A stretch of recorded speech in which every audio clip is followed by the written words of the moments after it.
All right, hey, welcome to the Tales of Valor show. Wow. This is different. This is very different. This is way different than any other Tales of Valor because this is the first time we're in person for a Tales of Valor. We haven't been this creepy close since we kissed last month. Somehow this is more awkward, though. Well, that's because you were sleeping and I was in your house. So Again?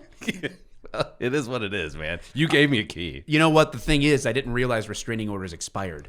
Well, It's only a year. it wasn't my job to remind you. Hey, you know what? I can't be mad. I got red lipstick X's on my calendar. Counting down the days. Yeah, it's these lunar cycles. I should keep up, but I don't. I'm hoping for no leap years. I just feign that it bothers me, when in reality, You have to. You know what? So my daughter moves back with her fiance into our really huge abode. It's huge. massive. It's huge. It's huge. If you're one midget. Yes.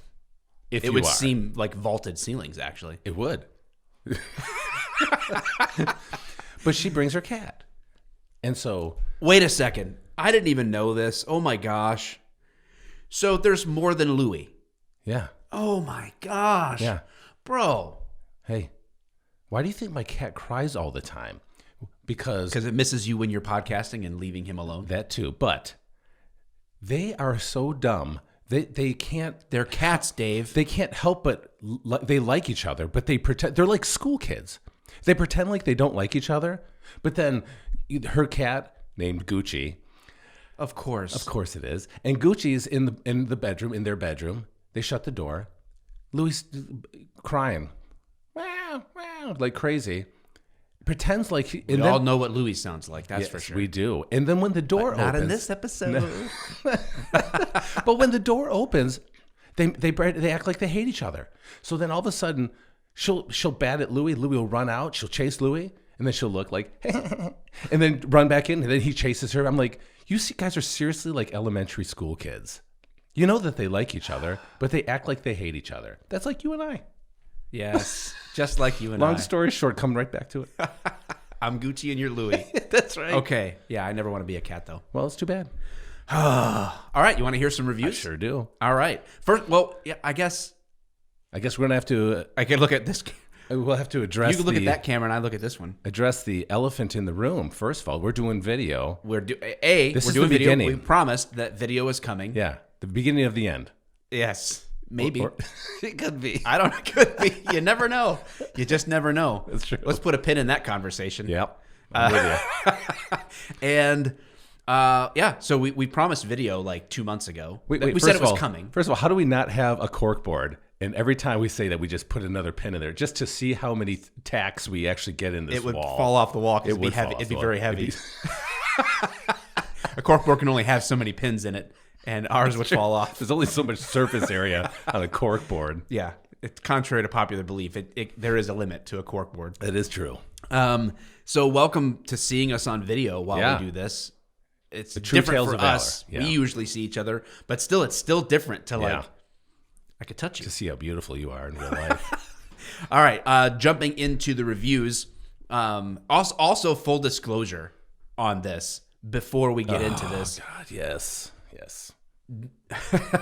Last Friday, and guys, well, you know what? I think I told this on the little update, right? The good news, bad news update. Yeah. So if you haven't listened to it, I mean, it's like 3 some minutes of me talking and explaining why there's no episode. And it still has more listens than we ever get. So Yeah, weird, isn't it? and more likes. So I'm starting to realize, it just needs to be me talking, not you, and only for about 3 minutes. And this show would rock. That just sounds like Sherry's life. 3 minutes of Mike. 3 minutes of me once a week. I'm not too much, not too little. Little, right? And That's life is good. Well, no, nobody said that. Well, life is mediocre. But what can you expect out of life? That's true.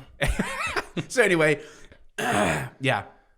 So this is, we're going to try, I guess, to fake like telling the story for the first time. We'll see what happens. Yeah, because again, Somebody forgot to push the record button. It has happened in the past. I have done it. I know that I did it. I don't remember which episode it was, but I have. So now every time Mike has to hear something, he has to pretend like he's heard it for the first time and go, "Oh, my stars and garters." Is that what the phrase is? Stars and garters? Yeah. Like the things that chicks wear on their legs at weddings? I didn't expect to be called out on this. Yeah. Oh, my stars and garters. Maybe that's what it is, and I've just never. Let's just go with it. Yeah, I'm in. Good. All right. Let's dive into the reviews on Apple Podcasts. First one comes from Mono 12332. Well, I guess we hope you get well better quickly. soon, Yeah.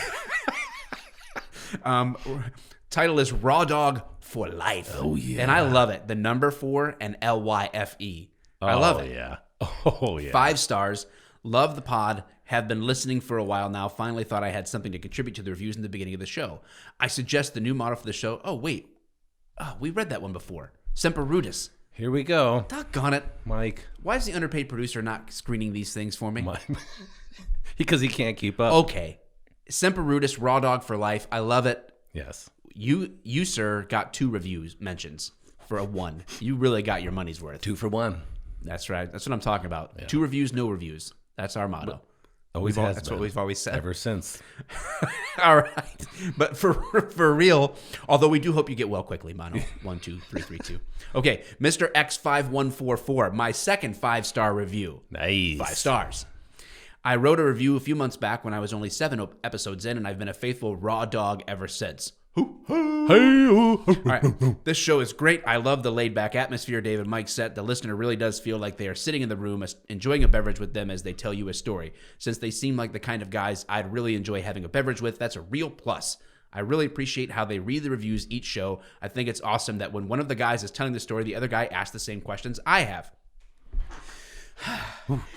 I appreciate the jokes and the sense of humor, and I really appreciate the genuine respect they have for the heroes they speak about. I love both the half histories and the full show exactly as they are, but I really can't wait to see what's next. Thank you, Mike and Dave. Okay. Thank you. Whew. And we have talked about that. Like when you're doing a podcast, it's like the second I'm about to ask a question about it, you're just then answering it. It's just hilarious how that works. It is great. That's exactly how we want it to go. All right, Doug E90, the best a raw dog can get. Oh man, heck yeah, boy! 5 stars. After listening to Andrew Ferguson's story, I'm speechless. And guys, if you did not listen to it, what was the episode like? Is this a dream? Something like that. Something about dream in the title. I can't remember exactly what we titled it. I believe Andrew Ferguson is the guy's the story that was adapted into.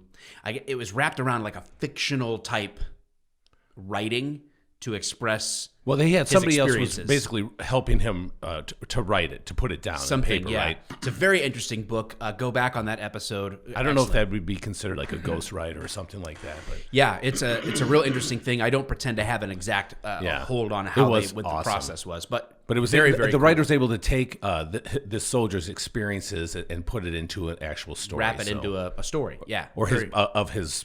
It's a real story about his life, but in a kind of a weird way. It's really cool. Yeah, it was interesting.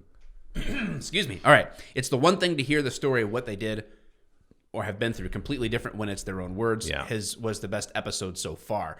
Being able to experience a story with Mike and Dave firsthand was amazing. Would like to hear more episodes like that. God bless the men and women in uniform. Okay. Yeah, that was awesome. Yeah, thank you, Doug. Appreciate it. And then BMX6454. Love the show. Great for listening at work. 5 stars.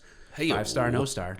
I've always said it. About. Listen to the podcast at work. Great content for getting through the workday. For today, it was a tremendous help getting through a 4-hour DMV wait. Oh, man. God. Keep up the great work. But are you a real raw dog if you didn't tell other people in line about this show? We can't say that he didn't. I can't say that he didn't. I'm just putting the question out there that if you don't tell other people when you're at line anywhere, I mean, the grocery store, the liquor store, methadone clinic, the DMV, plasma donation. We're trying to like secure faces. Completely ridiculous things. Dentist's office. I don't know. Where are you? Where do you find yourself? Wherever you find yourself, if you haven't told someone about the show, colonoscopy. Yeah, to the anesthesiologist putting you under for your colonoscopy. I mean, what are they going to do for the next hour? They could be listening to the be podcast. multitasking. Yeah. Well, listening to a show you love while caring for a place that you need. I don't know. So ridiculous. Okay. All right. Anyway, tell people about the show is the point. Thank you for the reviews on Apple Podcasts. Right. All right, jumping over to Podbean comments. Keyston4811, who has become a commenter, I would say, has been posting some star things. commentor. I don't know if I've read this one before, so if I have, you're getting a bonus. We go again. Hey, it all gets jumbled up, especially when I screwed up and don't hit record. That's true. Can we all agree that Doug is a Karen, 100%? Complain about Mike next time the railroad takes me to Michigan. Would love to take you guys and the family to dinner as long as Louie is there. Furry from the sky, raw dog nation. Okay. Yeah, our families would love for me and Dave to ask them to go to dinner with random strangers from the show. Yeah, thank you. I mean, we would risk it because we'll be armed and we'll kill someone. Well, or we'll make a show about it. Or they'll just do horrible things to us and we'll just enjoy it. Bring out the gimp. Gimp sleeping. Spider. Okay. Bulldog92 says, in the words of the great Ron Swanson, don't half-ass two things, whole-ass one thing, Dave. That's right. Keep up the great stories through Mike the ex-cop and Louie. Oh, Louie. All right. DSV66 says, love the podcast. Even though you live in Michigan, it's hard for a true Ohioan to lower myself to listen to two Michigan guys, but I will do it. Just kidding. Good point. Keep up the great work. That's a good point. I get it. Hey, we get it. We understand. There's a rivalry. We're from the armpit of the United States. Rivalry. But you're there. We have to put some form of, the podcast, look at it like deodorant on Ohio. We're cleaning it up. Yeah, that's a speed stick on Ohio. Yeah, this podcast is a speed stick. For those that listen in Ohio, it makes you smell better, really. Okay. Alan says, if you guys do end up selling those molds online, don't forget to add warning labels. Caution, choking hazard.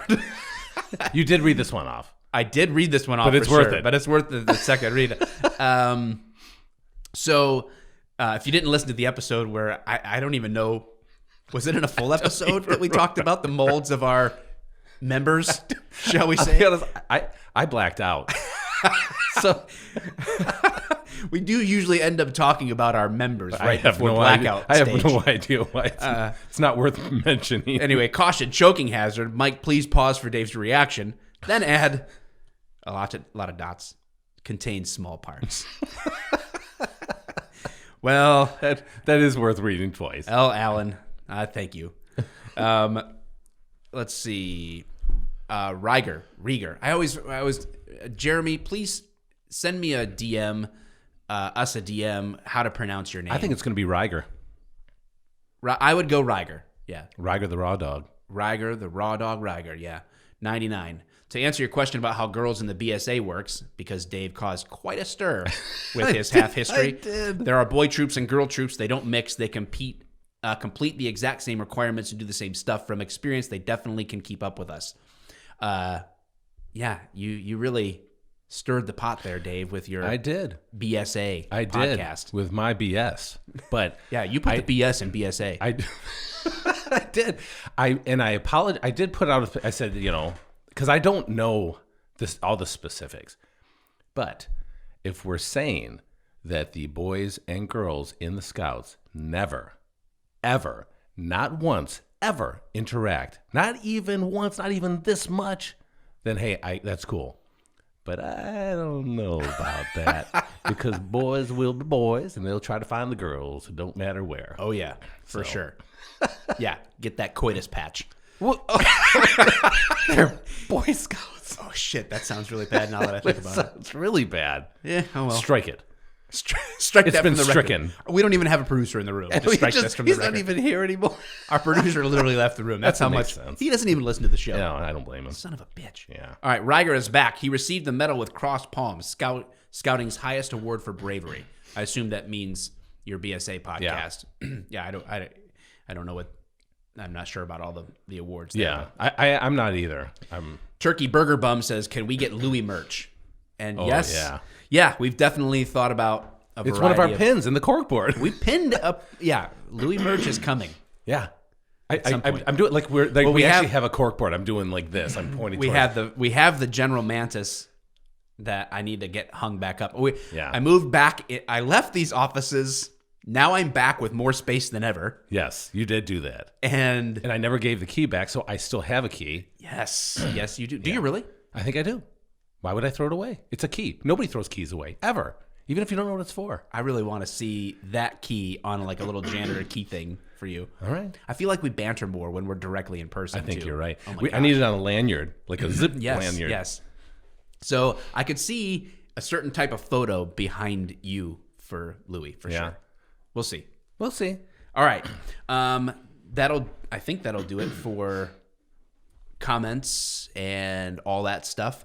So now we have the challenge of coming back again to the tale of Valor that you had for us last week. Yes. That I screwed up, admittedly. It's not your fault. I wish you would admit your mistakes as easily as I can admit mine, but here we are. When I make a mistake someday, I will absolutely and readily admit to it. Okay. Fair enough. Yes. All right, so here we are. Here we are. So let's first talk about the action glasses. All right. Okay, bring us to speed. We have to. I have to. I don't know let that Tales of everybody know. Valor. Some Tales of Valor fans, the Raw Dogs and Gung Ho's, will know about the action glasses. Yes. Some will not. So the action glasses have been a big part of my life, but they basically lost the script. Doesn't really play out anymore. That's fast. Your eyes are really going downhill. It's mostly from. It's mostly the reader part. So, in the meantime, I will replace them with these very cheap, inexpensive glasses that I don't remember where I got them from. I think I got them off a homeless Walgreens? guy. No, a homeless guy. But anyway, they work either way. So that's what I will be utilizing today. Now, some of the guys and gals here don't realize the amount of notes that we take. So I'm going to show them they can actually how we see. take notes. How you take notes. How I Mine are typed out on my laptop. I was going to say, you put yours on the laptop. They're like, I don't know. I don't know if I have an example because I usually, once the show's done, I delete the notes to just keep space clear on the computer. But I get that. definitely type. And there's times where I've researched and I'm like, oh my gosh. And it takes me just as long as the research to take the notes that I took and put them in Rearrange some them. type of order. I used to do that. I did. I absolutely used to do that. But then I found that I needed my computer more because we started going to you and I being able to see each other. Right. And so trying to use my tablet was a little, I was trying to do it a different way. So now, guys and girls, I just use notebook paper, but you can see it's front and back. It's 16 pages of notes. And I don't know why I use these. And I actually enjoy doing it. I have no idea. Well, there you go. So, let's talk about the Coast Guard. The Coast Guard. Yeah. Dun, dun, dun, dun, dun, dun. That's not the Coast Guard thing. Isn't that every college football Yeah, pretty much. theme song? Da da da da da da da da da da do do. It's like a college fight song. It is not the Coast Guard.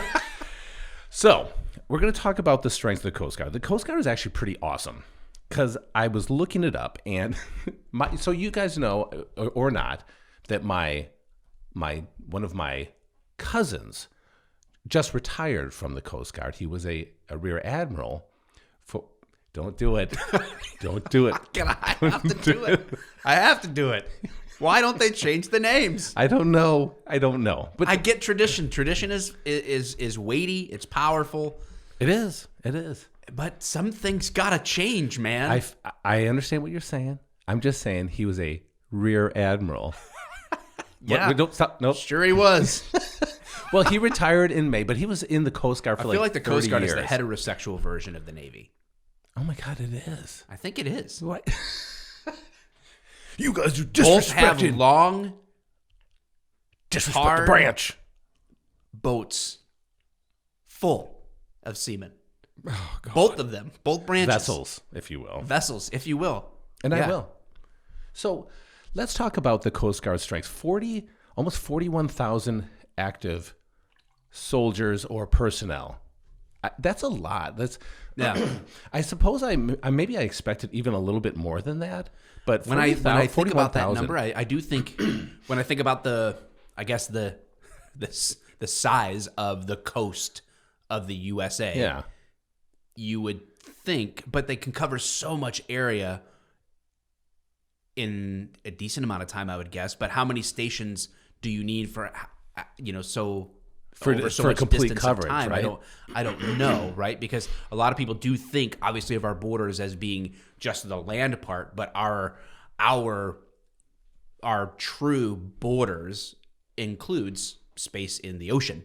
Yes. So like some of that ocean is ours as far as like territory. So, isn't that bizarre? Like, So we're marking ocean property. yeah.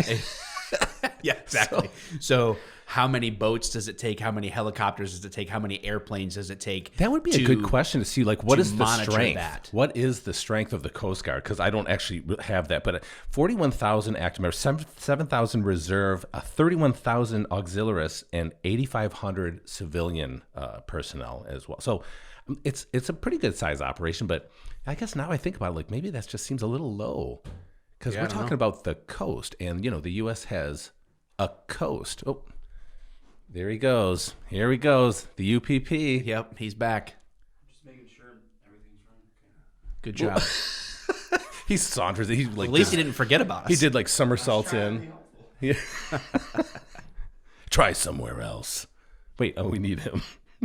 So I want to talk about some of the engagements that these guys have been in. So the Coast Guard, we think of, the Coast Guard, they're just guarding our coast. Mm-hmm. The East Coast, the West Coast, the Gulf, things of that nature. If people don't know, the Coast Guard is the law enforcement arm of the military. Of the military, yeah. Right. Of our military so branch. They enforce maritime law. So they're like the cop that you see on the highway running radar or laser for speeders. They're out there on the boats making sure that, boats don't have too dark of window tint or whatever, Are they wearing their seatbelts? Are they wearing their seatbelts? Mike, are they going too many knots? 5 patrol cars had cars pulled over on 275 coming down here. Oh my gosh. 5 troopers and local. Come on, man. Come on, man. Just let people go to work. Oh, God, I can't. You know what I'm saying? Unbelievable. Have they hurt isn't anybody? it? Yeah. Have they done anything? Maybe they did. I don't know. Don't you have a real crime to fight? Yeah, so a lot of people might not know that. A lot of people might not know, like, okay, they only think of the Coast Guard as, oh, shoot, my boat's going underwater. Right. Or somebody, we were fishing and someone got swept up in the current while they're, whatever, and we need the Coast Guard. They only think of them. They think Ashton Kutcher is going to come and drop out of a helicopter and save your life. Save you. And I wish that he would save my life. Hey, listen, if there's anybody I want to see moments before my demise or rescue, it's Ashton Kutcher. it would be Ashton Kutcher. I'm not going to lie. But there's more to the Coast Guard than Ashton. Yeah. Not Not much less. more. Right. There's certainly not less. But so much more. Well, we're going to talk a little bit about that because the job of the Coast Guard has changed dramatically. Yes. Yeah, dramatically. They've actually been around for over 200 years. So they actually got their start in like 1790, and we will talk about. They're like the oldest branch Like of George the freaking Washington's military. son might have been practically. in the Coast Guard. Yeah, there's no doubt in my mind. You know what? We'll use that as a fact. He was 100% there. Absolutely. I'm glad we spit the truth, bro. Somebody put that in Wikipedia real quick, please. Thank you. Already on it. So the job of the Coast Guard is coastal defense, search and rescue, and maritime law enforcement. It is that branch of our U.S. Armed Forces. So they are the military police of the waters, of our waterways, and their jurisdiction is actually both domestic and international. We talked about that, like the idea that the ocean is somehow mortgaged to us as well. Right. And that's what we do. So I just thought that was kind of interesting. Like, again, we think of the local, like just off the coast type of thing. And, again, what is that great, Deadliest Catch? Yes. See them Yep. in that kind of environment. And we see that the dangerous job that they do, but it's expanded. It's weird to think that that's not just what they do. And again, it's a huge job. You think it's dangerous enough, but they actually have international waters that they have to take care of and patrol as well. And that's huge. Yeah. So they operate under the Department of Homeland Defense, Homeland Security right now. But that's different than the other branches, right? What do you mean? Oh, yeah, yes, The it other is. branches aren't under Homeland Security. No, they're not. And They're under the Department of Defense. yes. So the Coast Guard has operated under different sects of the government ever since its inception, which is really kind of an interesting idea too, because you think, Some weird orphan military branch that's just getting shoved around from foster yeah, home to foster home. some redheaded Yeah. military branch getting pushed around. Yeah. Papa, do you love me today? No. Go to Homeland Security. So, but they can be transferred. So the Department of the Navy, so they can be transferred over at the will of the president, even not in wartime, and they can be transferred over to the Department of the U.S. Navy. So they can definitely be pushed to different sections.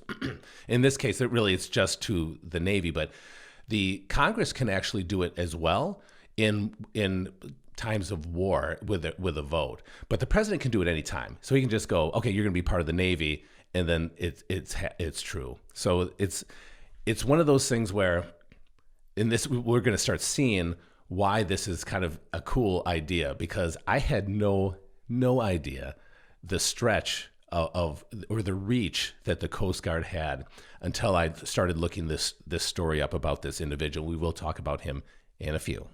So I see that Laying the groundwork. You're touching yourself again. It just seems weird because I'm right here now. I can actually see that. Yeah, normally it's just out of sight, out of mind. That's right. Now it's right Normally here. I could just forget all about that.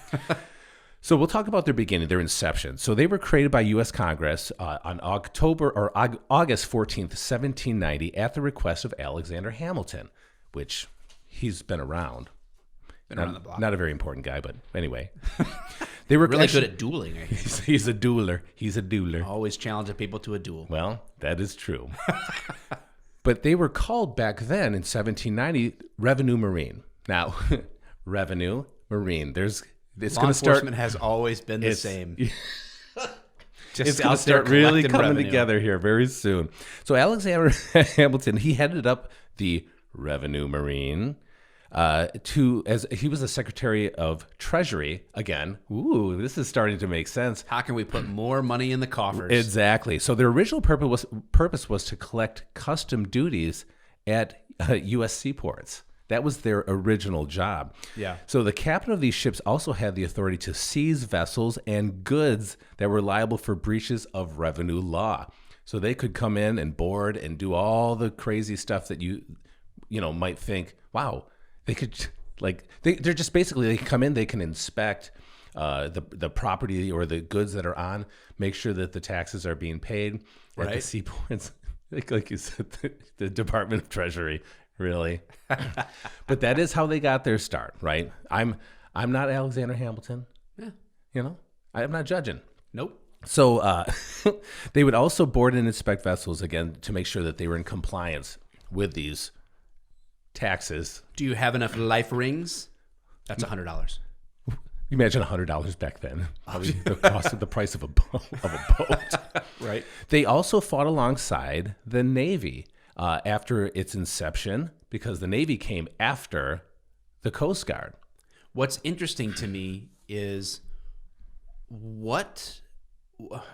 why didn't the Coast Guard Just become the Navy? just become the Navy? Why, you know what I'm saying? Like, why wasn't that a starting point that then just became the Navy? You know what? What was there politics involved in that? What was the decision in that? Like, because maybe you had guys that were part of the Coast Guard, and that wasn't a big deal because that's where they lived, right? So you're in South Carolina and you're part of the Coast Guard, and so you go out, you do your, whether it's patrols or your activities out in the water. Even if you were gone for a night or two or something like that, you come back. Like there's a sense of connectedness to the coast, right? You're there. Right. And maybe with the Navy, there was a distinct idea that, hey, these vessels are going to be gone for longer periods at a time. And maybe there's just like a practical reason why we're not going to be able to convert however many 2,000 or 3,000 individuals or whatever it was at the time. Right. Yeah, I don't know to what the number being was. willing to be anywhere in the world, we need our Navy.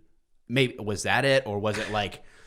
I think there's a couple of questions because we actually brought a little bit of this up before, not what you just said, but something similar. I just wondered if they wanted to keep the money-making portion separate from the war portion at the time.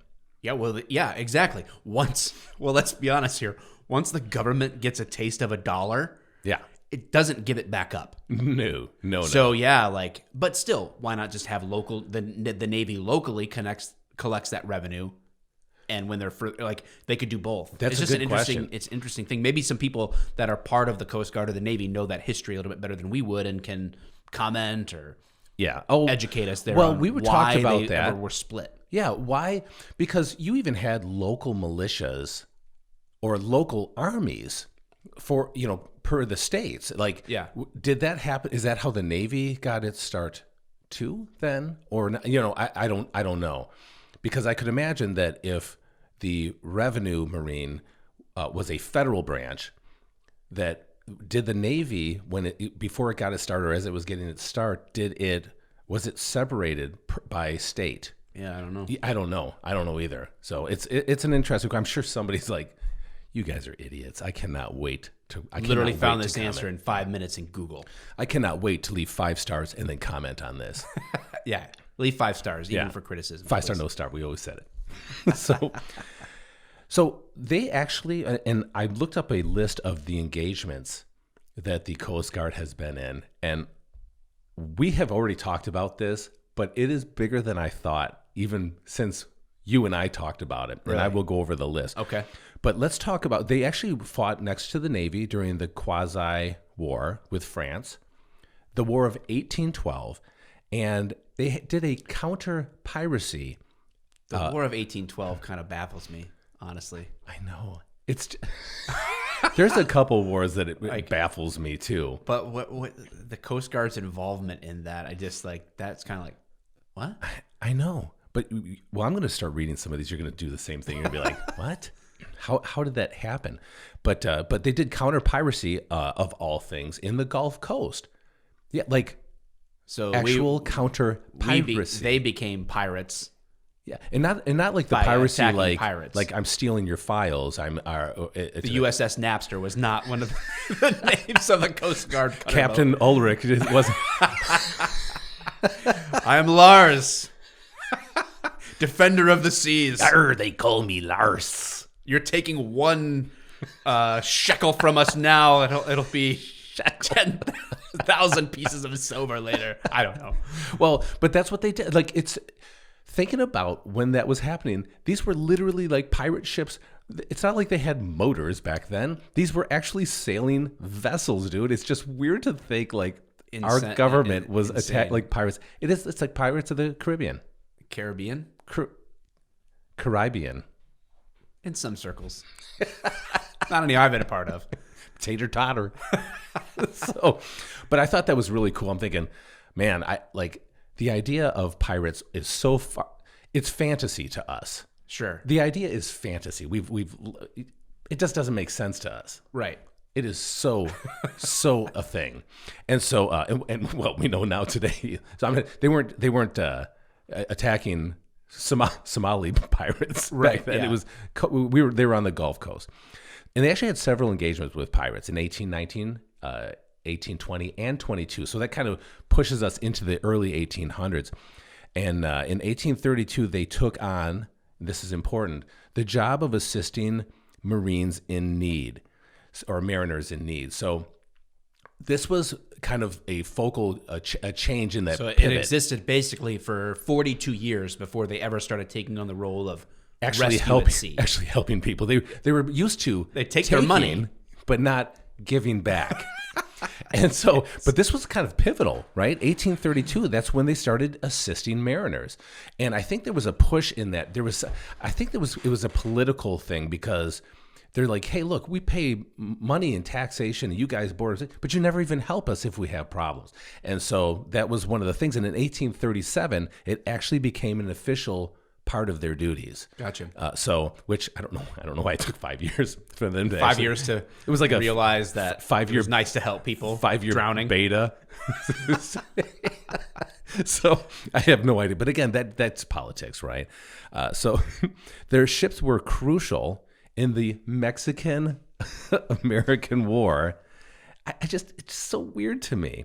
So they used their cutters for shallow water amphibious assaults there. Again, Navy jobs, like or what we would perceive as Navy jobs. I gotta say, like, if you're like me, most listeners would be like, wait a second, the Coast Guard has been involved in attacks and wars?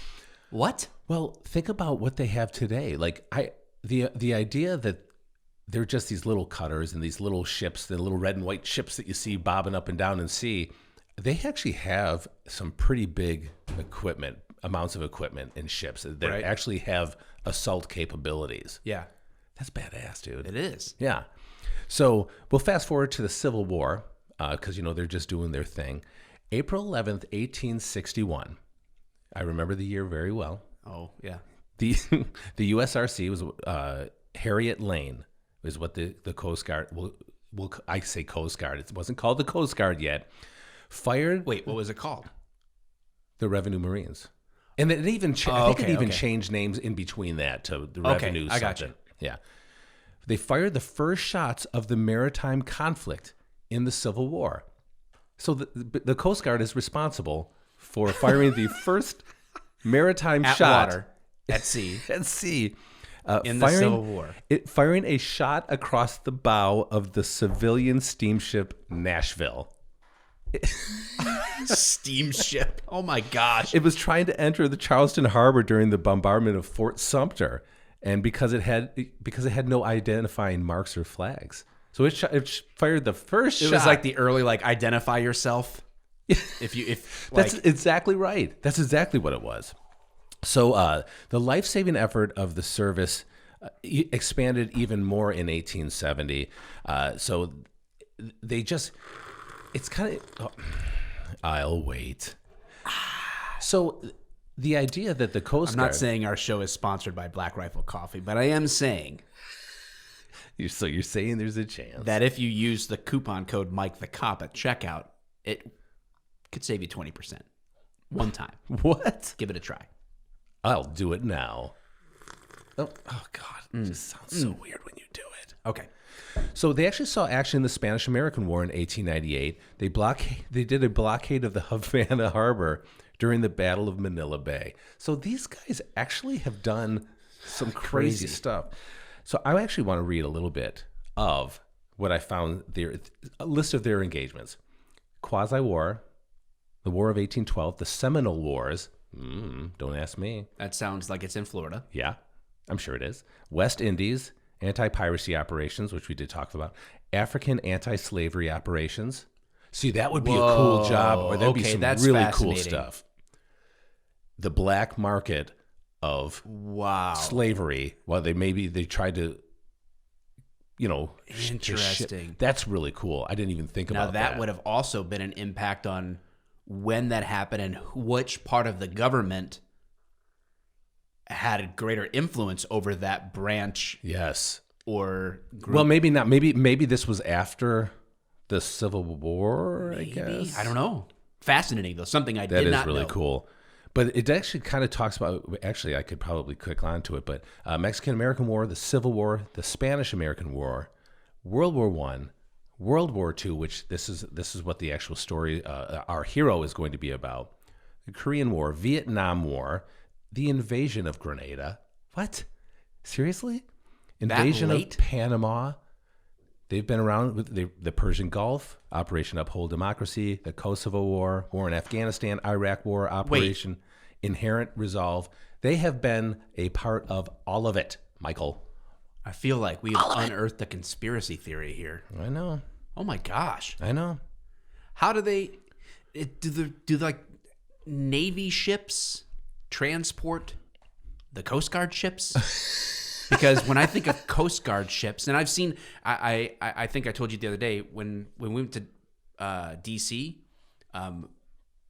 In fact, I did a half history on Lieutenant Stephen Williams. I actually went with him to tour a Coast Guard facility when we were in D.C. And awesome tour. It was very cool to see.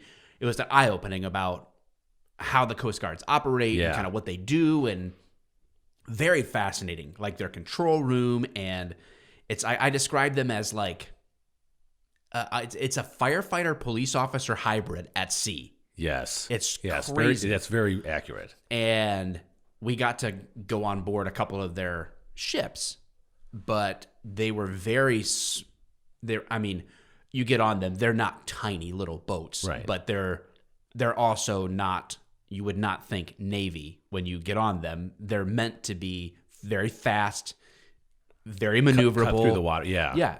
And I would have never guessed. These are not boats you would get on and be like, all right, we're headed to the Middle East. Yeah. Like, get on, boys. so my question is, how the hell do they get there? And I want to look up the largest. Yeah, Coast look Guard up boat. the largest one. My guess is that just like everything else, well, and maybe they do. Maybe they have to sail most of these ships there. I don't know how they would transport some of these cutters and all that, but the largest one that I'm seeing, the Coast Guard's largest ship, the CGC, the Coast Guard cutter, Healy, Healy, launched in 97, commissioned in 2000, joining the two Polar-class icebreakers in their home port of Seattle.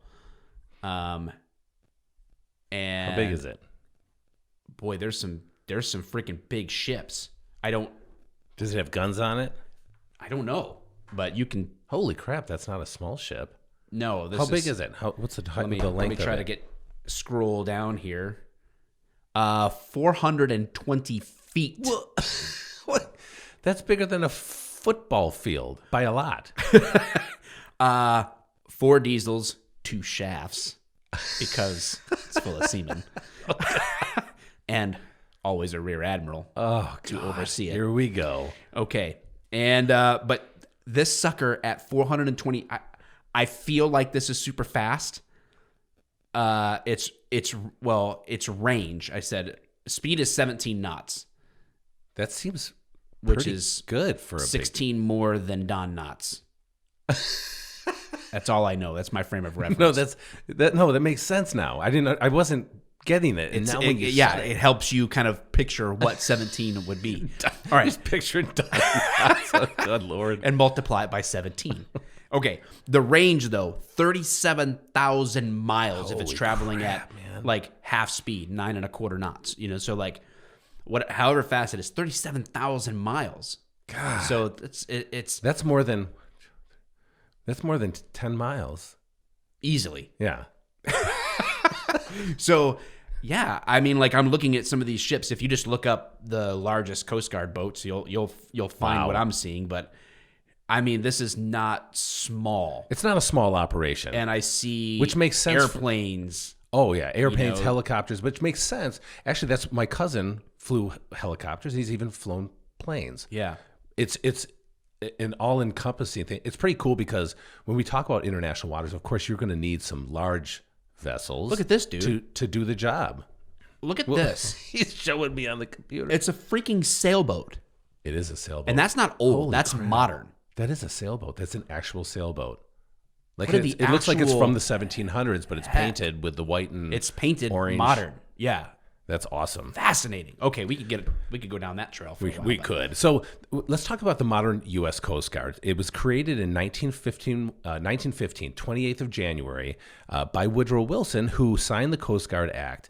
And so the U.S. Coast Guard has Woodrow Wilson? Woodrow. 1915. Okay. Yeah, 1915, Woodrow Wilson created the U.S. Gotcha. Coast Guard, U.S. Coast Guard Act. And it has only been transferred to war status one time by Congress. The other times all by the president. It was but the other time it was by the authority of and that was authority of Congress in 1917 for World War I. When the U.S. entered World War II, the U.S. Coast Guard had already been transferred to wartime status by Franklin Roosevelt, and that was in November of that year. So it's like so it didn't have to be transferred over. Maybe they saw that, hey, war's here. I'm trying to figure out why. I'm trying to figure out what's going on where they're like, we need the Coast Guard to do this. We need the Coast Guard to help with this. Like, what was it about our Navy Well, think about that it, though. made them need the Coast Guard?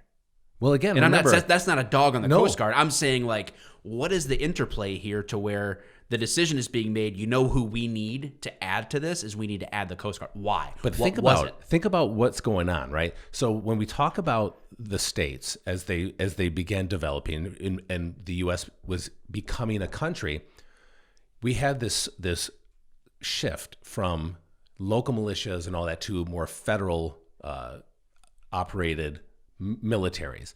And so it kind of makes sense that the U.S. Coast Guard would come before the Navy, right? Because it was more locally done at the time. But by the time the U.S. Navy came into play, When the you're Coast talking Guard about was Vietnam and stuff, Yeah. like, what? But by that time, the Coast Guard had already, like, I think personally, probably had already solidified its role and its purpose. So I think it makes sense to be able to split the Coast Guard. You tell me if you think I'm wrong, between the Coast Guard and the Navy, because the Coast Guard to this day still operates in this weird kind of almost like civilian form by helping civilians all the time. And I don't mean that in a disrespectful way. I mean, like, if you think of the Coast Guard, you don't think war. You think, again, aiding people that need them, Right. On the waterways. Where the Navy, you don't necessarily think that, Yeah. So I just wonder if they were just trying to keep the two completely separate, but having that option to throw the Coast Guard for very specific needs Right. that the Navy couldn't come up with. But you're right, it seems a little bizarre. Why don't you just expand the Coast Guard and make it this all-encompassing thing? I don't know. I have no idea. Yeah. But it just seems maybe that's the reason why. I don't know. But we talked about Vietnam. In 1965, the Coast Guard Squadron 1 was formed for service in Vietnam. It was the first time since World War II that it was used extensively for combat. I would never think of a person in the Coast Guard having been through wartime situations, but it has totally happened. I don't see these ships being outfitted. I mean, but what I'm looking at looks modern. It doesn't look like what would have been in Vietnam, but Right. I don't see them outfitted for war. Yeah. Well, the U.S. Coast Guard even brings us kind of up to World War II, which is where we're going to start talking about a certain individual, a certain, if you will, hero. They were directly involved in the attack on Pearl Harbor. Not that they were attacking Pearl Harbor. They were involved when it was being attacked, I should say. Very little known fact about the Coast Guard. They actually uh, worked against us during Pearl Harbor. Very weird times. Yeah. Well, we like to try to bury things under the rug, but that's what. Ben Affleck wanted that as part of the movie, and they still tried to put that out. Which is why they made that movie so horrible, because they were mad at him. Yeah, he didn't even want to act in it anymore, so that's why it was such a terrible movie. Yeah, he didn't even want to act in it anymore. Which He just is half-assed it, basically. Which came out in his acting in the movie. It bled over. History meets creativity. It didn't just bleed over; it hemorrhaged over his inability to act, and so that's where we're at now. Yep. What if he started responding to us, all hate, like throwing hate mail at us and stuff? But so they were actually involved in the attack of Pearl Harbor. They were supporting with naval forces, cutters, patrol boats, their bases, lighthouses, and personnel during the attack of Pearl Harbor. I thought that was really cool because we only hear about the Navy. That's it, and so you don't think about the Coast Guard being affected in the exact same way, right? Assisting in the same, I guess, capacity that they always have. Mm-hmm. So that was kind of cool. So the U.S. Coast Guard, again, this is World War II, did beach patrols as well as horse patrols on our coast. Yes, think about it, because the fear of an enemy attack on our coastal areas was very, very big at the time. So that was their job. Isn't that nuts? Yeah, that's weird. So, and not many people know this, but that is where Baywatch came from. David Hasselhoff started, and Pamela Anderson both cut their teeth on beach running during that period of time when they were with the Coast Guard. Yeah.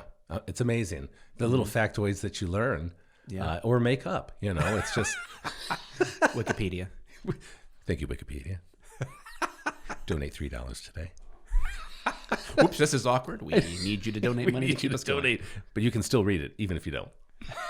No pressure. So, which I thought was cool. There's actually a picture I pulled up of their beach patrol on horses. And I just are you freaking kidding me? The Coast Guard literally has been a part of everything. They're even on land now. I don't know what to say about that. They pulled me over on the way here. I now classify my vehicle as a sea vessel. I don't know how, but... I don't know how they found it in my registration. It's Homeland Security for you. They know everything. They sure do. Well, as a matter of fact, the seaman, second class, I know, we're why do we rate children. the seaman? That seems infantile in itself. We are children. Some seamen second class are better than others. Well, I'm not even gonna touch that. Well, I mean, don't say it, Mike. So, seaman second class John Cullen is the individual who discovered the first. How many people are like, it's about time you got to the person you were going to talk about? I've been listening. We can't even see because we don't have our recorder. The UPP has us over here, but even better, it's still not the guy we're going to be talking about. Oh, son of a. Nope. Okay. Well, I'm sick of this story. It was. Oh, just kidding. It was John Cullen who discovered the first landing of German saboteurs on a beach in, I'm going to butcher this, Amagansett, New York, on June 13th, 1942. His report led to the capture of the enemy sabotage team. So basically, Germany sent spies to try to sneak on shore. Well, saboteurs, so they would have been probably there to do some damage there. And again, it was our Coast Guard that discovered it. Awesome. Nice. It is awesome. So during this... Kind of makes me want to go join the Coast Guard. You know what? I got no place else to I'm leaving. go. You're like my Lou Gossett Jr. I've got no other podcast to listen to. So this blew my mind too. During the Normandy invasion, they had a 60 cutter fleet of 83-foot cutters that were cruised off all 5 beaches conducting search and rescue operations. That blew my mind. I thought that was one of the coolest things ever. How epic is that? It is epic. And that you is imagine, freaking awesome. Yes, it is. It's so, again, it blew my mind because I'm thinking, why does nobody know the history of the Coast Guard? Yeah, why is that? Why yeah, it's an interesting question. I don't know. I mean, I guess people could speculate a variety of reasons why that is. I'd have to sit there and chew on that for a little bit, but it is crazy to me that, I mean, it is not front of mind at all. When you think Coast Guard, you just think, I guess that just goes to show you kind of what is presented to you by others is kind of that's where perception is reality, right? Yeah. You don't see old photos of Coast Guard ships from World War II. There's no movies about those guys out, so it's just not in our minds. It's not put in pop culture. And so that is one of the biggest things, pop culture. But I mean, even in history books, which is, I don't know, at this point, I look back at high school and whatever, it's just, history is so cursory, so cursory. Yeah.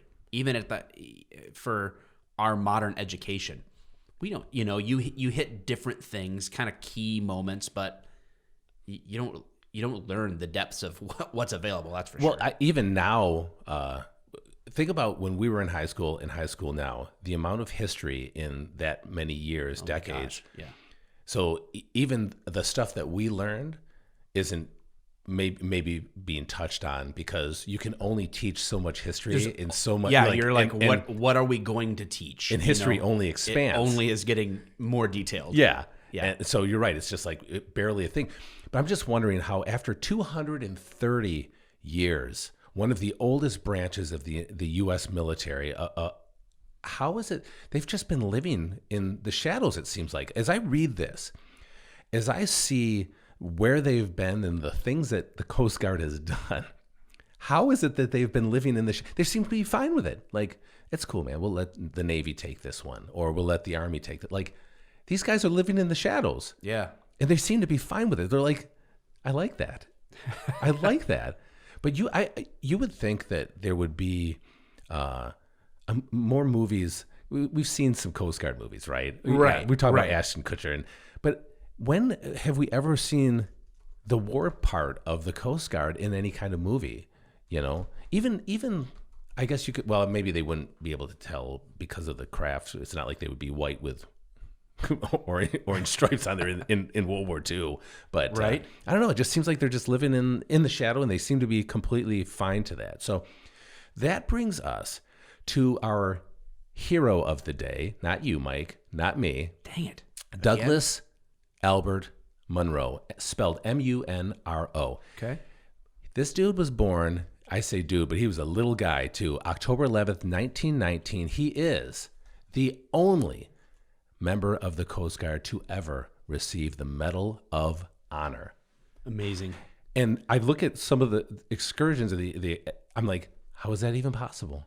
Yeah. Because it sounds like these guys have been badasses for 230 years, and this is the best that we could do. It seems weird. So he was born in Vancouver, British Columbia. So he wasn't even born in the U.S. His parents moved to Washington in 1922. So he was, probably 3 years old. So he spent most of his life, I'll say right now, very short life in the U.S. Mm-hmm. And he was so he went to Washington, a college in Washington, and he was a male cheerleader. Yeah. Which is interesting. I just realized he's not a big guy. Not really doing much for the seaman rear admiral perception here. It's I just realized, and they're called Yell Kings. I don't know if that's actually was just kind of their sect of All right. where he was. What's Munro's first name again? Douglas Albert Munro. Douglas Albert Munro. Yeah, he's like I said, he was a male cheerleader. Him going. Oh wow. Okay, so this guy. Yeah, he was at Central Washington College. Thin. He is, Mike. He is so. I can see thin. his hip bones. Yes. In this photo, and his hat is crooked. Well, because he's like, in the Coast Guard. Are you sure he was in the Coast Guard and not a male model? He's a stripper. He's like, this does look like he might have showed up after being ordered. Let me tell you, it's so weird to see how thin he is. I'm like, and then I'm trying to put the two together. How is he a male cheerleader? Guys and girls, if you see the picture of him, he looks like he's 5'6". Well, I'll tell you what, and this is a little 120 sidebar. I did post on our TOV pod on Instagram when I was up north in Traverse City recently. We went to this antique shop, which was awesome, and it was 4 floors of just random antiques. You know, some who more knew Mike goes antiquing. I didn't buy anything. Yeah, you did. Okay, you bought my love.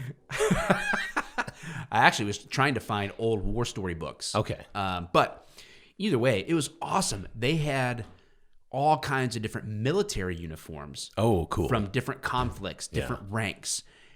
And then they also had like different sewing models. You know how you would like seamstresses, tailors would put clothes on a dummy basically to do different work, whatever. People used to be really tiny. Weird, right? These outfits, even from Vietnam, the uniforms, male uniforms, tops, whatever that they had there, I'm like, who went to war? I mean, it just like, first of all, it makes you realize how young everyone was. Because they were 17 and 20 to 20-year-olds, like they just were young, skinny. Like, I think, oh yeah, when I was a freshman in college, I was 150 pounds.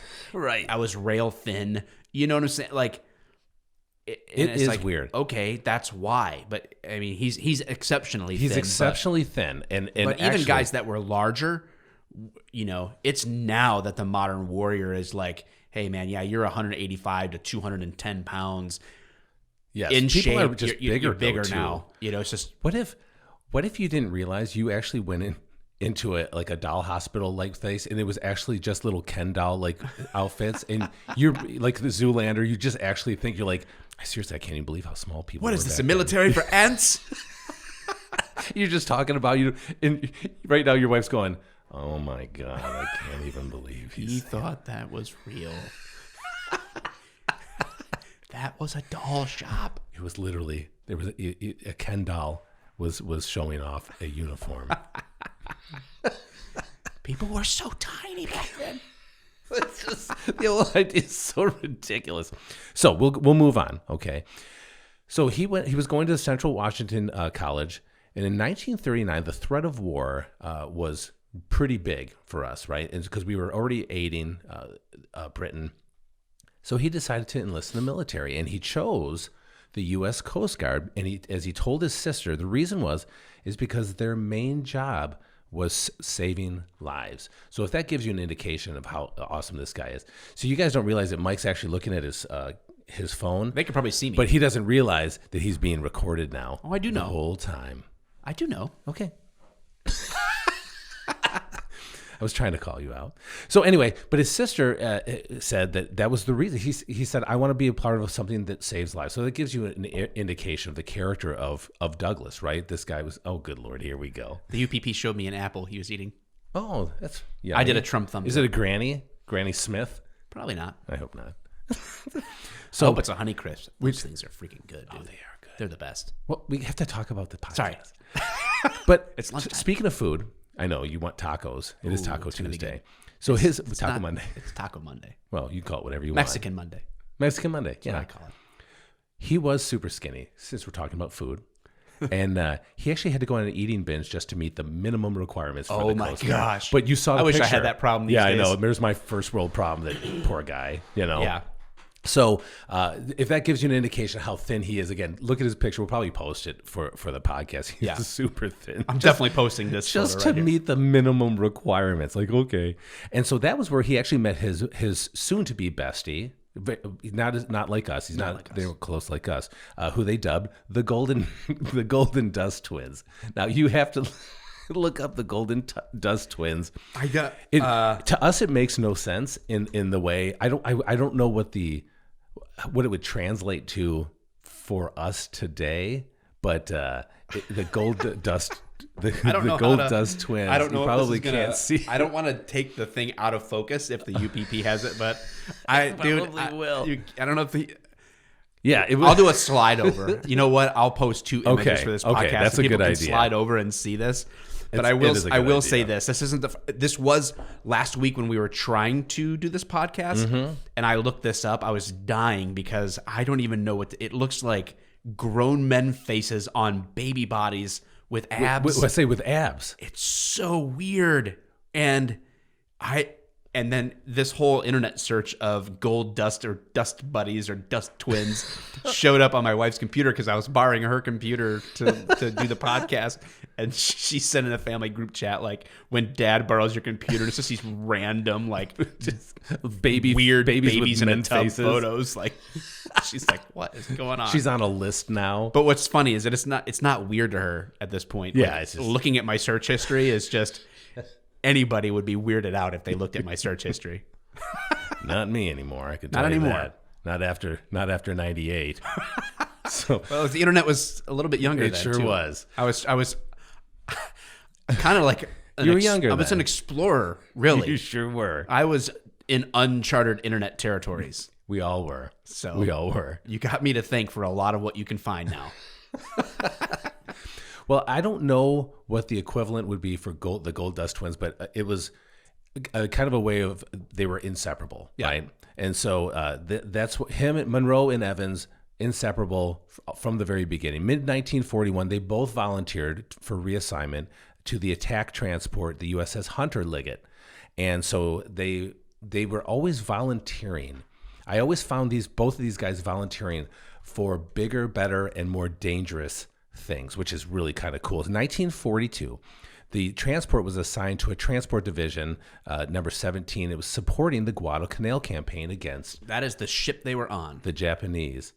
Holy crap, that is not small either. No, man. Wow. Just again, I'm sorry you guys can't see this. It's like I wish the UPP was in here to like put pictures up Yes, for people like slide on the them on. spot. Like he would actually produce the show like a real producer. Like a real guy, yeah.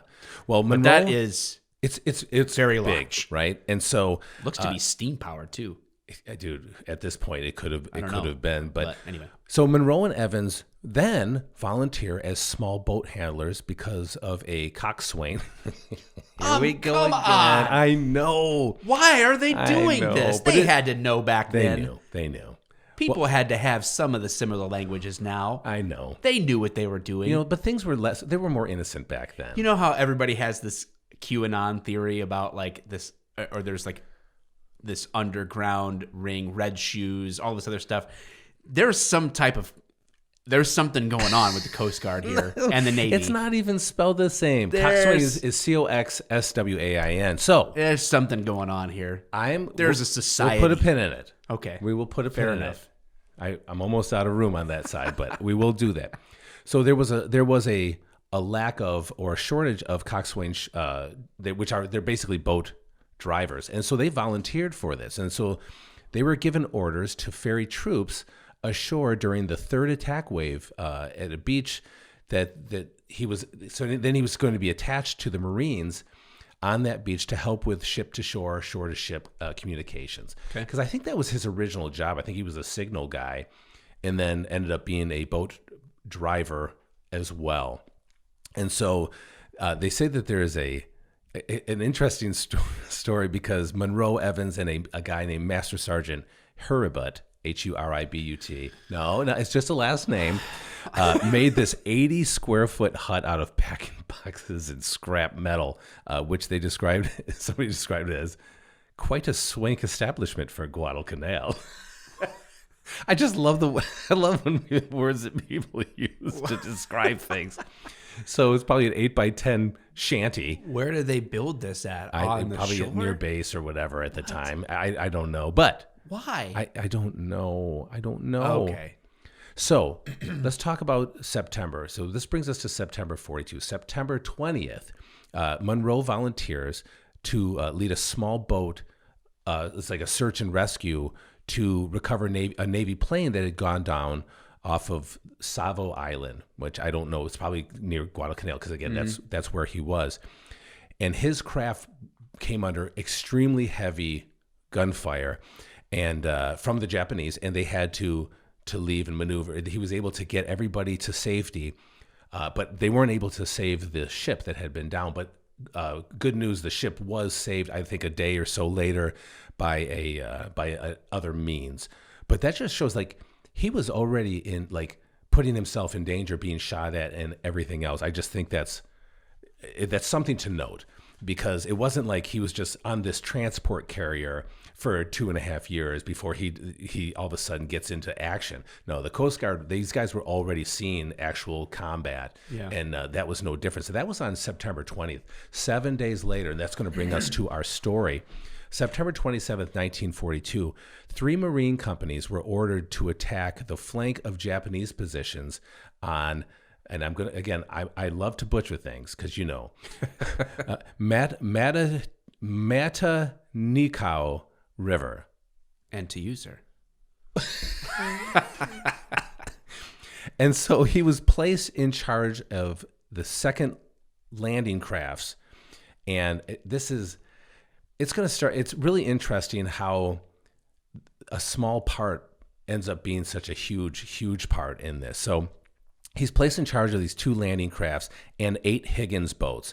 Now, the Higgins boats are those, like you see in Saving Private Ryan, that are, when they hit the beach, those fronts come down. Open, yeah. That's what those are. So he's in charge of these. I don't know what rank he is at this point, but that's what he's doing. And they're there to transport Marines to the beach. Okay, so after the ship's ashore, they start bombarding. So I'm gonna start reading a little bit from one of my resources here. So on September 27th, they ordered 3 companies of Marines to attack the flank of Japanese positions, like we talked about, and it's on the Matanikau. I think that's how it's pronounced, river. And so to you, sir.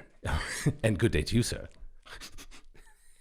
So they were preceded by these beach clearing ships that rained heavy artillery down and whatever onto the beach.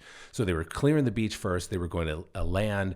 They were going to hit land, de-ship. I don't know. Mm-hmm. D. Higgins. I don't know, and then go from there into attacking these flanking positions. And so they land. They begin. They would basically ejaculate from the Higgins ship. Yes, it actually says that Eject. here. They eject. I'm sorry. Nobody's ever going to listen to us The again. Navy's words, not mine. I didn't say it. They did. I'm just reporting the history. So, well, they go and he drops off his soldier, the Marines, like he's supposed to. He withdraws his ship. He's ordered to withdraw the ship, and as he's leaving, he's also carrying injured soldiers as well. So he's dropping off soldiers, he's picking up soldiers, and these are injured soldiers. They're Marines, and so during that time, the landing force, the force that had landed on the beach, comes under extremely, extremely heavy attack by the Japanese forces. From the ground or from the air? Ground. Or? They are from the ground, way more than they had anticipated. And so they started calling these boats back to the shore. But they couldn't just call them back, because they had to also, again, start pounding the beach again. So what they did was, as they started hammering the beach, because they were actually being attacked from all ends at this point.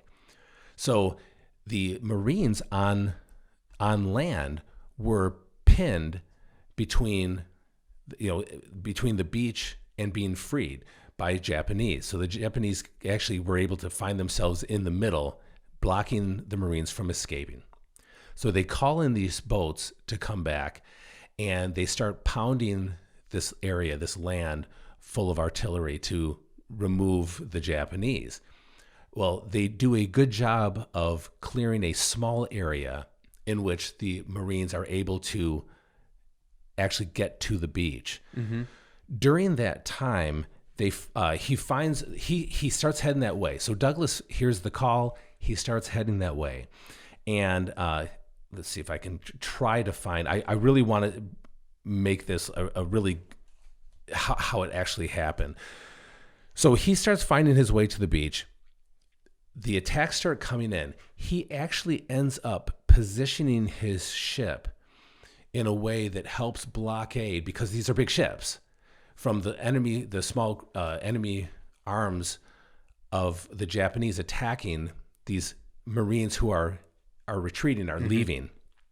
He is able to kind of maneuver his boat sideways at that time in order to help these soldiers get off the beach.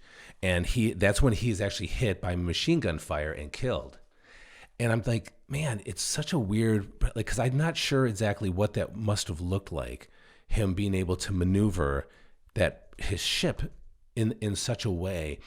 But he knew what he was getting into, because the amount of firepower that was coming at them was pretty incredible. And he didn't care. And I feel like he 22 years old. He was 22. All that responsibility. Oh, yeah. All of that. And so he again, when he was able to maneuver, I feel like he had to have known that he wasn't going to survive that. Because how do you survive something like that? Like he's completely exposed to the elements, to the enemy fire, and he just put himself there. Yeah. It's just, it's mind-boggling to me to see that. And you got to think like the moments, like he's making these decisions, right? He hears something, he knows there's a need. Yeah. Okay, I'm going there. That's decision one. I'm going to go help. And then he gets there and sees, okay, this is the situation. I'm going to put myself between them and the people I'm trying to save. Right. Going back to his original reason for why he wanted to be in the Coast Guard in the first place. Yeah. I want to help people. I want to save people. And so he's like, this is my moment. Boom. Like you see, like, this is a big decision, but it has to be made quickly. And there's probably very little to no hesitation of, this is what I got to do. Yeah. This is the moment that I have to step into this moment. It's crazy. Yeah. And at the age of at 22. the UPP. Yeah. And he can't even put he's wearing his pants backwards. He struggled to turn these cameras on and hear and Douglas it actually Munro has an on button. is steering a ship in between and putting himself in harm's way to save others. Crazy. Right. And it says, with Japanese troops that were moving against the beach, he piloted his boat closer to shore to act as a shield, though the initial extraction that he did was successful. One of the boats became grounded on a sandbar. Munro directed the other boat to help extricate the grounded vessel as he maneuvered his own boat to shield the Marines from Japanese fire from the shore. He was shot in the base of the skull and lost consciousness. Now, keep in mind, Evans was there and saw the whole thing. Yeah. He saw it all happen. And I don't know if he's alive today. I did see a video of him. He looks very he's very old. I don't know if he's still alive or not, but it looked like a more recent type video. But yeah, man, the idea of that was so crazy to me. I'm like, man, this guy had to have known, 22 years old, in the sacrifice that he made. 500 Marines were able to escape because of him. Yeah. They were able to get to freedom. If you can look up interviews, because you guys know I like to look up the interviews on YouTube and that. These guys say, like, we owe our life to this guy. This guy. You said 500? About 500 Marines. Think about that moment, right? That decision that he made to do that.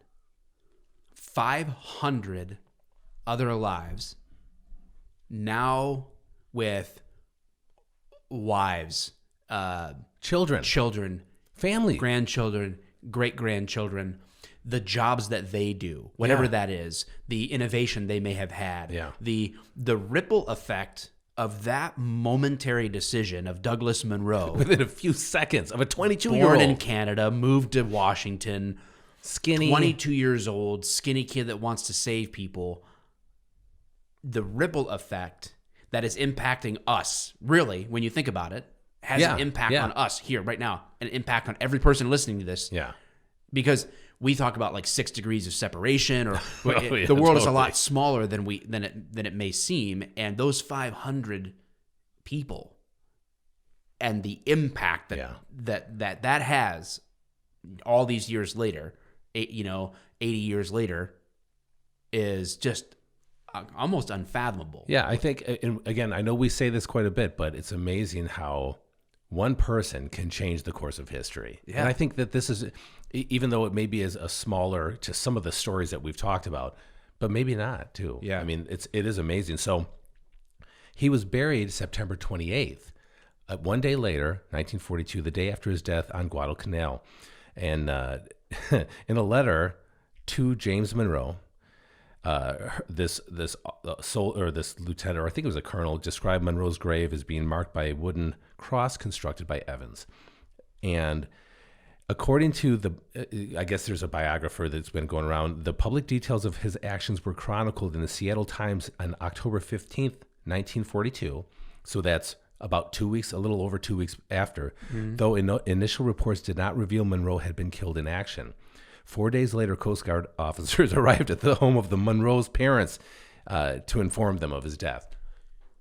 Oh, wow. Wow, right? So they probably read about the heroic actions of their son. No doubt in that culture they would have heard about the story, yeah, right? they had to. You'd be, if you're a son or daughter and was overseas and serving in some capacity in World War II, you're definitely keeping up with the news, yes. right? Oh, yeah, and then you see and hear about the heroic actions, then to find out four days later to make it through that. It's just it's really, and think about it.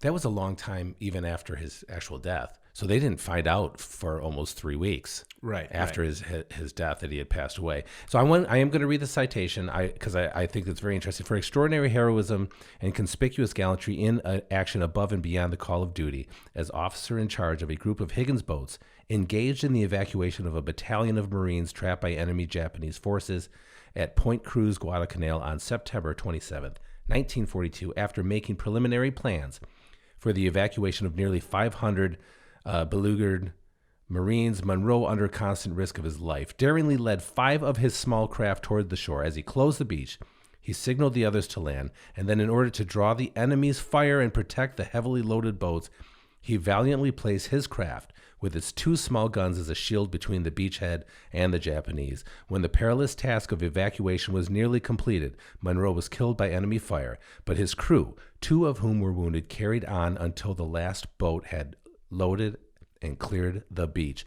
By his outstanding leadership, expert planning, and dauntless devotion to duty, he and his courageous comrades undoubtedly saved the lives of many who otherwise would have perished. He gallantly gave up his life in defense of his country. Awesome. Heck yes. I just love that story. And I gotta say, I know we talked a lot about the history, but I don't think that his story would. I love the history behind what leads up to what the organization that Douglas Munro steps into, why he steps into it, and what he does. I love it. This is already one of my favorites that we've ever done because it's kind of like, man, the quintessential small guy. Yes. In terms of Coast Guard, organization and personal. the forgotten about sort of set aside organization. And we had you did a half history. Yeah, half on history. a Coast Guard. Yep. A life-saving thing. I couldn't even believe. Yes. So we haven't forgotten about the Coast Guard No. in the show, but still, like it's a minority of what we've talked about, and it's a minority of what people think about, especially because you don't think about battle, let alone a Medal of Honor recipient coming out of the Coast Guard, and then a small guy, by every standard, by all standards, he was a Yell King. He was a Yell King, but small guy. And definitely top of the pyramid, not bottom. Obviously. So, and then into big action though. Yeah. God, it's just so. It's crazy. What a great story. Yeah. He's a hero, and again, this is just one specific example of the gallantry of the Coast Guard, of the guys and girls that make the Coast Guard what it is, and that's just awesome. And knowing that at any time the president can flip that switch and put them to the Navy for wartime, and they've got to be prepared all the time. And I think they actually get a ton of real life credit and experience anyway. Yeah. But once that light switch flips to wartime, they have to be able to act, and I think that's awesome. I had no idea in my life that these guys were as badass as they are. So yeah, for sure. Well, salute to the Coast Guard. That's it. And man, well, we'll see you on top of the hill. See you on top of the hill.